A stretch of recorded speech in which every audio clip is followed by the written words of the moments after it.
आप चाहते हैं नवाज शरीफ की हुकूमत ना आए। अब नवाज शरीफ साहब की हुकूमत क्यों ना आए? आपने खुद ने प्रपोज किया कि इमरान खान की हुकूमत गिराते हैं, एक कोएलिशन गवर्नमेंट बनाते हैं, और वो 16 महीने पीडीएम हुकूमत कायम रही। पीपल्स पार्टी भी उसका हिस्सा थी। आप लोग बड़े खुश थे शहबाज शरीफ साहब को वजीर आजम बनाने पर।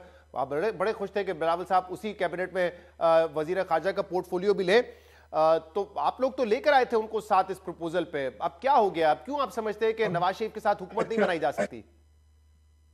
बहुत अच्छा कि आपने ये सवाल किया। मैं आई न्यू कि अगला सवाल यही आएगा आपका।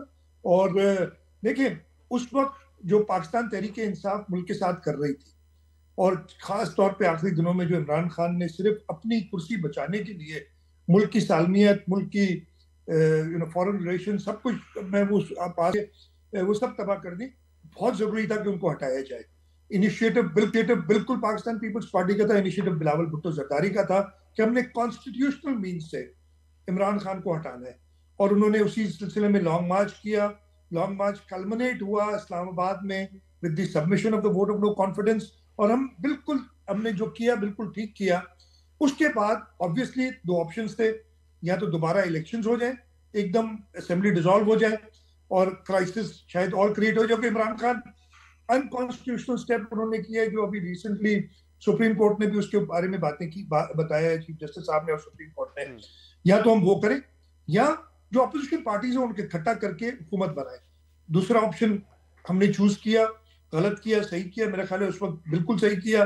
बड़ी पार्टी पीएमएलएन थी। हम उस वक्त, और हम पीएमएलएन को चांस देना चाह रहे थे, बल्कि उनका हक बनता था। बड़ी पार्टी वो थी, मियां शहबाज शरीफ साहब ने एक्सेप्ट किया। हम उनके साथ कोलेशन में बैठे इसलिए कि हम उसको कामयाब करना चाहते थे। तनकीद मैं कोई हद से ये ज्यादा तो नहीं बढ़ गई? क्योंकि ये इसका इम्कान है कि फिर इलेक्शन हो और आप दोनों पार्टीज इत्तेहाद बना के बैठे हो, और फिर जब आपसे सवाल करें तो आप कहेंगे कि मैं देखें इलेक्शन के मैं माहौल में तो बहुत सारी बातें हो जाती हैं, उसको आप यहाँ पे ना गिरे।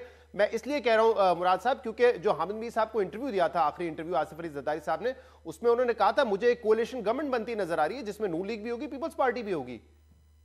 देखिए, अब हम जब इलेक्शन कैंपेन में गए हैं, बिलावल भुट्टो जरदारी साहब गए हैं, मैं चारों सूबों में बिलावल साहब के साथ रहा हूं। मैं चित्राल तक गया हूं, उनकी जब वर्कर्स कन्वेंशन थी। क्वेटा में हमारे यौम तासीस था। अभी लाहौर के जलसे में मैं था, लाहौर में, और मैं वो देख रहा हूँ। तो ड्यूरिंग द इलेक्शन कैंपेन जो लोगों की, मैं लफ्ज मुझे डिसलाइक है फॉर पीएमएलएन, वो साफ जाहिर हो रही है। इसलिए हमें उसको समझ रहे हैं कि हमें अब इस वक्त हुकूमत में आना पड़ेगा, और इंशाल्लाह ताला नहीं, लेकिन बिलावल मुझे ये भुट्टो बताइएगा, जरदारी बिलावल साहब साहब की ने बात। पिछले हफ्ते हमारे शो पे कहा कि अब तो ये सवाल ही नहीं पैदा होता कि नून लीग के साथ हम हुकूमत बनाएं, लेकिन हमें ये पता है पीपल्स पार्टी में जो बड़े सियासी फैसले हैं उसमें आसिफ अली जरदारी साहब का बहुत इंफ्लुएंस होता है, और वो कह रहे हैं कि कोएलिशन गवर्नमेंट बनती नजर आ रही है और पीपल्स पार्टी और नून लीग उस गवर्नमेंट का वो हिस्सा होंगे। वो मैंने कहा ना कि सदर आसिफ अली जरदारी साहब डेफिनेटली, उनकी जो सियासी सूझबूझ है वो हम सबसे ज्यादा है। और वो कोalitions बनाने और साथ चलने में खुद अपनी जो पार्टी का इंटरेस्ट है वो भी सैक्रिफाइस करते हैं मुल्क के लिए। तो उस सूरत से उन्होंने कहा होगा। लेकिन जब फील्ड में हम ग्राउंड पे जा रहे हैं, तो जैसे मैंने बताया कि पीएमएलएन की डिसलाइक इतनी है लोगों में कि वो चाहते हैं कि कोई ऑल्टरनेट आए, और बिलावल भुट्टो जरदारी साहब वो ऑल्टरनेट हैं। और इसीलिए बाकी जो हैं लोग, अवाम, उनको अपील कर रहे हैं कि जी आप अपना वोट जाया ना करें, और आप पाकिस्तान मुस्लिम लीग नवाज की हुकूमत अगर नहीं देखना चाहते, तो आप पाकिस्तान पीपल्स पार्टी को वोट दें।